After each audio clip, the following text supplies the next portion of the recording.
बच्चों आज हम शुरू करेंगे lesson 11 the sun and the wind. चलिए इसके क्वेश्चंस देखते हैं। फर्स्ट क्वेश्चन पर आते हैं। Read the lesson the sun and the wind carefully and write who said the statements and to whom. तो हमें ये बताना है कि जो यहाँ पे नीचे स्टेटमेंट्स लिखी हुई हैं ये किसने किसको कही हैं। ठीक है, आपने चैप्टर पढ़ा होगा, लेसन पढ़ा होगा the sun and the wind की जो स्टोरी है उसके ऊपर बेस्ड ये क्वेश्चंस हैं। तो फर्स्ट इन्होंने बोला है कि यहाँ पे एग्जाम्पल है I am fine thank you. तो इस लेसन में जो लेसन है सन एंड द विंड, इसमें ये किसने बोला है I am fine thank you. तो लिखा है यहाँ पे the sun said to the wind. जो सन है वो विंड से कह रहा है कि I am fine thank you. First पे चलते हैं। Let's have a bet today. तो ये कौन बोलता है? The wind said to the sun. जो विंड थी, हवा है, उसने किसको बोला? सन को बोला कि चलो आज एक शर्त लगाते हैं। सेकंड आता है how strong the wind is today. ये किसने बोला? Man said to himself. जो वो मैन जा रहा था जिसके ऊपर वो बेट लगा रहे थे कि सन स्ट्रॉन्गर है या विंड स्ट्रॉन्गर है, तो उस मैन ने अपने आप से बोला how strong the wind is today. Third पर आते हैं I will make him feel hotter and hotter. किसने बोला? The sun said to the wind. जो सन था उसने विंड से ये बात बोली। Fourth I must take off my coat. किसने बोला? ये किसने कहे हैं ये शब्द? Sentence man said to himself. Man ने अपने आप से बोला। Fifth congratulations dear you are Indeed stronger than me. The wind said to the sun. क्योंकि बेट जो था वो सन जीत गया था। जो शर्त थी जो इन दोनों ने के बीच में हुई थी, उस शर्त को सन ने जीत लिया था, तो इस वजह से विंड ने उसको कॉन्ग्रेचुलेट किया सन को। तो इसका हो गया the wind said to the sun. Next page पर आते हैं। Choose the correct options and complete the following sentences, write them in the given space. तो यहाँ पे हमें ऑप्शंस दिए गए हैं, इनमें से हमें करेक्ट ऑप्शन को यहाँ पे चूज करना है और फिर जो नीचे लाइन मेंशन है उसके ऊपर हमें वो कंप्लीट लाइन बनाकर लिखनी है। द सन वॉज, अब चार ऑप्शंस हैं, शाइनिंग, लाफिंग, क्राइंग या रेसिंग। तो सन क्या था? The sun was shining. जो सन था वो चमक रहा था, तो हमें यही लाइन हमें नीचे भी लिखनी है, the sun was shining. Second point पर आएंगे। A man was walking. फिर चार ऑप्शंस दिए गए हैं, down the road, up the road, beside the road या नियर द रोड। तो इसका करेक्ट ऑप्शन है ए, डाउन द रोड।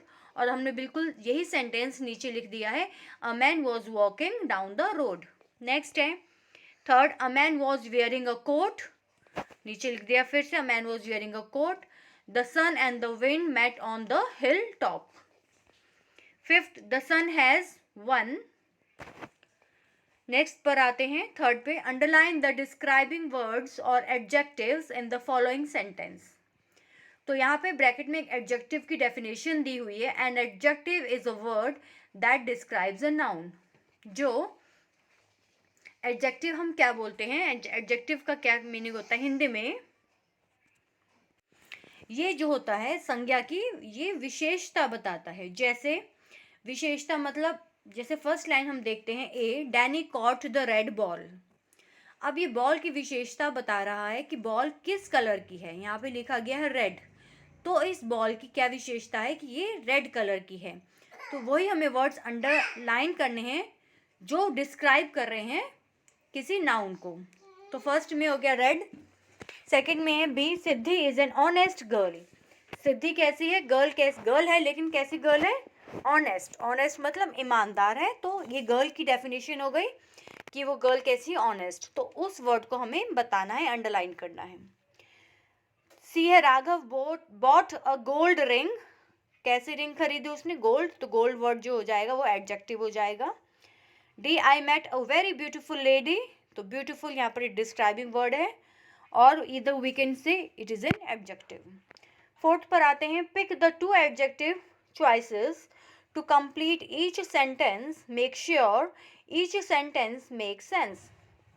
तो यहाँ पे हमारे पास वर्ड्स दिए हैं, तो हमें चॉइसेस बताने हैं कि इनमें से कोई भी हमें फोर वर्ड्स में से टू चूज करने हैं। जैसे देखिए यहाँ पे 4 वर्ड्स दिए हैं, वेट, ग्रीन, फ्लॉपी और मैनी। तो इन 4 में से हमें केवल 2 चूज करने हैं, क्योंकि 2 लिखा है यहाँ पे, और हमें यहाँ पे फिल इन द ब्लैंक्स करना है उसके बाद। ठीक है, चल तो फर्स्ट पर चलते हैं। A, the dog has a wet nose and a floppy ears. ठीक है, जो बिल्कुल इसके साथ सुटेबल हो गया, हमें वो फिल करने हैं। B, the black striped tiger has sharp teeth. C, we all ate the hot sweet jalebi. D, the refrigerator was packed with many healthy food items. Fifth पर आते हैं, combine the related sentences into one sentence. You will have to eliminate a few words. One has been done for you. देखिए, यहाँ पे 2 sentence बताए हैं, हमें 2 sentence की जगह पर उसको मिक्स करके एक सेंटेंस लिखना है। ए देखते हैं, Hari owns a motorcycle, the colour of motorcycle is red. तो हरी के पास क्या है, एक मोटरसाइकिल है, और वो मोटरसाइकिल किस कलर की है, रेड कलर की है। तो ये 2 अलग अलग सेंटेंसेस हो गए, और हमें अब इसका एक सेंटेंस बनाना है जो इन दोनों सेंटेंसेस को डिस्क्राइब करता है। तो क्या बनेगा, हरी ओन्स अ रेड मोटरसाइकिल। तो इस एक सेंटेंस से भी हमें इन 2 सेंटेंसेस का मीनिंग निकल जाता है। बी आ जाएगा, Sharan likes ice cream, the flavour of ice cream is vanilla. तो इसका सेंटेंस बनेगा, Sharan likes vanilla flavour ice cream. C, Arjun works for a company, the company is very big. Arjun works for a very big company. D, Agra is a city in Uttar Pradesh. The city is beautiful. Agra is a beautiful city in Uttar Pradesh. Next पर आते हैं 6th में, read aloud. चलिए पढ़ते हैं क्या लिखा गया है इसमें, येलो बॉक्स में। When we compare two people or things, we use the comparative form of the adjective. We form comparative adjectives by adding er to the positive adjective. जैसे Rajni is taller than her sister. इसमें लिखा गया है कि जब हम कभी 2 लोगों को कंपेयर करते हैं तो उसके लिए हम er लगाते हैं। जैसे टॉल है, यहाँ पर टॉल के साथ हम यहाँ पर देखिए, टॉल के साथ क्या लगा है, टॉल के साथ यहाँ पे er लगा है, तो ये बन जाएगा टॉलर, TALLER। तो er लगाने पर यहाँ पर क्या है, कंपैरिजन हो जाता है। मतलब जब हम कंपैरिजन करते हैं तब हमें इसके साथ er लगाना पड़ेगा, तब ये हमें कंपैरेटिव स्टेट बताता है, कंपैरेटिव एडजेक्टिव्स। ठीक है, फर्स्ट का मतलब ये है कि हमें ये Rajni is taller than a sister, तब हमें इस तरीके से er लगाना पड़ेगा। सेकंड में, व्हेन वी कंपेयर 3 और मोर पीपल, जब हम 3 लोगों को कंपेयर करते हैं या 3 से ज़्यादा को कंपेयर करते हैं। फर्स्ट केस में क्या था, सिर्फ हमने 2 लोगों को कंपेयर किया है। सेकंड केस में जब हम 2 से ज़्यादा मतलब 3 या 3 से ज़्यादा लोगों को कंपेयर करेंगे, तब हम क्या लगाएंगे यहाँ पे, तब यहाँ पर लगेगा EST। देखिए जैसे टॉलेस्ट, टॉल के बाद लग जाएगा EST, तो ये बन जाएगा टॉलेस्ट। ठीक है, अब देखते हैं जैसे when we compare 3 or more people and things, we use the superlative form of the adjective. उस केस में कैसा लगता है, कौन सी फॉर्म लगती है, सुपरलेटिव। फर्स्ट में केस में कंपैरेटिव फॉर्म, सेकंड में superlative form of the adjective. We form superlative adjectives by adding EST to the positive adjective. Example हो गया, Rajni is the tallest girl in the class. अब हम खाली रजनी की बात कर रहे हैं, और रजनी को किससे कंपेयर कर रहे हैं, बहुत सारे लोगों के साथ कंपेयर कर रहे हैं, तो उस केस में रजनी क्या हो जाएगी, टॉलेस्ट हो जाएगी।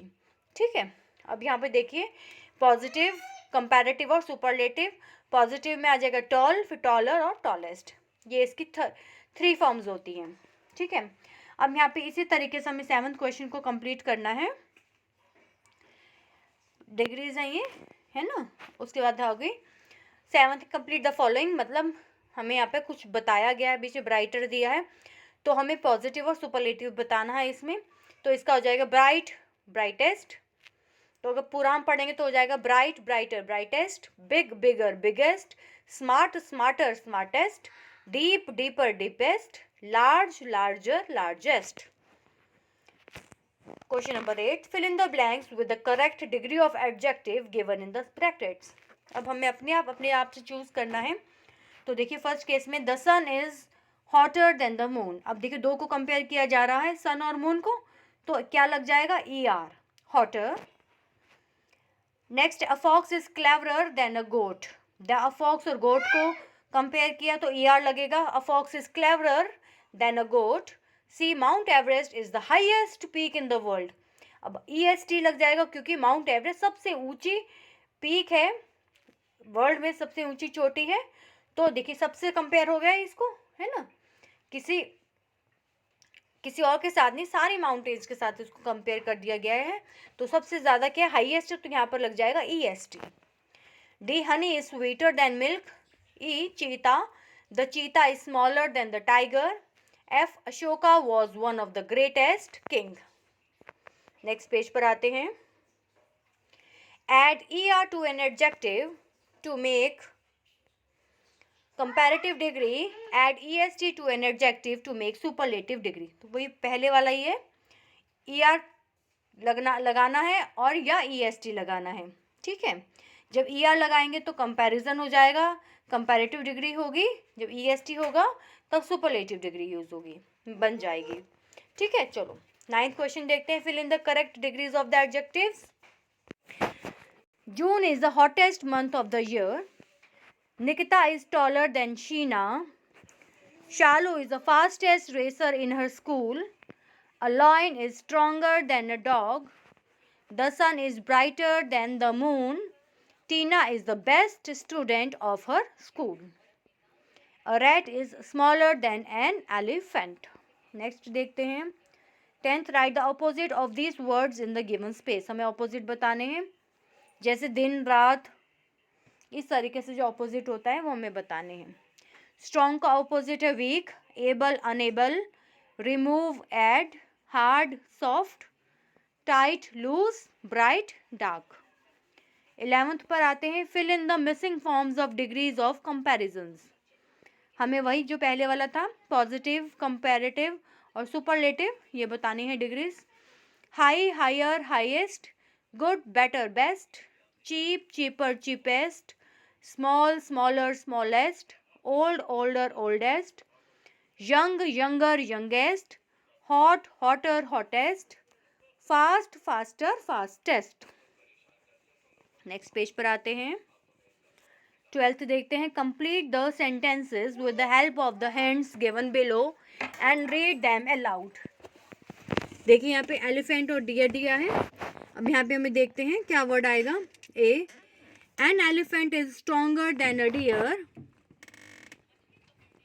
सेकेंड देखते हैं।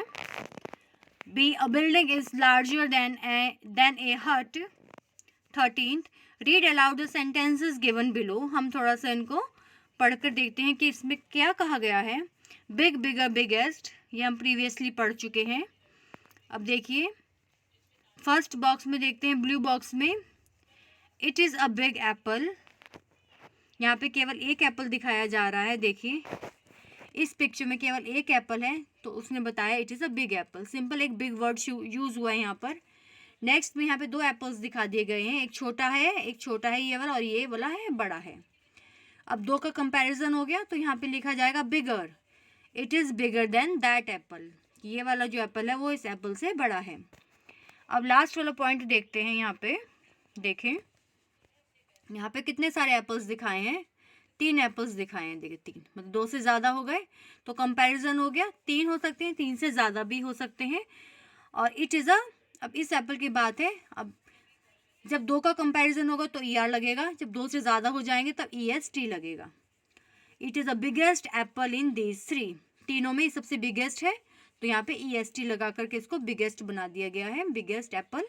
और ये होती है सुपरलेटिव एडजेक्टिव, ठीक है। 3 भी हो सकते हैं, 3 से ज़्यादा भी हो सकते हैं।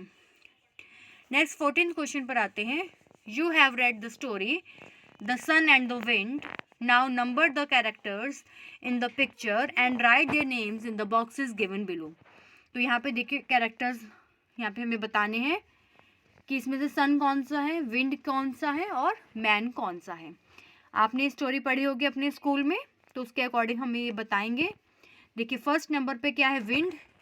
यहाँ नंबरिंग भी कर दिया गया है और यहाँ पे लिख भी दिया गया है। फर्स्ट नंबर पे है विंड, सेकंड नंबर पे है देखिए सन, और थर्ड नंबर पे है मैन, यहाँ पे थर्ड नंबर पे मैन है यहाँ पे, ठीक है। नेक्स्ट पेज पर आते हैं। इफ़ यू हैव 15 पर आते हैं। You have read the story, now write a dialogue for each of the characters whose pictures are given below. तो यहाँ पे जिसकी पिक्चर्स बताई गई उसका एक एक हमें डायलॉग लिखना है, मतलब दोनों के बीच की जो कॉन्वर्सेशन है वही हमें लिखनी है। यहाँ पे विंड है फर्स्ट केस में, नेक्स्ट में सन है। तो सबसे पहले विंड के डायलॉग्स देखते हैं। Let's have a bet today, do you see that man on the road, let's see who can take off his coat. तो विंड क्या कहता है, चलो आज एक शर्त लगाते हैं, क्या तुमने उस आदमी को देखा है रोड पर? तो चलिए देखते हैं कि कौन उसका जो कोट है वो सबसे पहले उतारेगा। तो विंड के द्वारा ही शर्त लगाई गई थी। तो सन क्या कहता है उसके रिटर्न में, I am ready, let's see who is stronger. चलिए मैं तैयार हूँ और देखते हैं कि कौन स्ट्रोंगर है। नेक्स्ट पिक्चर में क्या है, यहाँ पे सन दिखाया है और यहाँ पर मैन है। इन दोनों की कॉन्वर्सेशन देखते हैं। सन की कॉन्वर्सेशन क्या है देखिए। Now let me try, I will make him feel hotter and hotter. Man, I must take off my coat, I cannot bear the scorching heat of the sun। तो सन का क्या डायलॉग है, नाउ लेट मी ट्राई, चलो मैं try करके देखता हूँ। आई will make him feel hotter and hotter, मतलब मैं उसके बहुत ज़्यादा क्या कर दूंगा, उसे गर्मी दूंगा, ज़्यादा से ज़्यादा उसको गर्मी प्रदान करूँगा। सन ये कहता है। तो मैन क्या कहता है, I must take off my coat, मतलब मुझे अब अपना कोट निकालना ही पड़ेगा क्योंकि मेरे से जो धूप है, जो सूरज की जो गर्मी है वो मेरे से बियर नहीं हो रही है, बर्दाश्त नहीं हो रही है। जो उससे जो जलाने वाली धूप आ रही है, चिलचिलाती धूप है, वो मुझसे बियर नहीं हो रही है। I must take off my coat, I can not bear the scorching heat of the sun. तो ये इसका डायलॉग हो गया। तो यहाँ पे हमारा ये वर्कबुक का ये लेसन कंप्लीट हुआ। मिलते हैं एक नए लेसन के साथ, उनके आंसर्स के साथ। Thank you.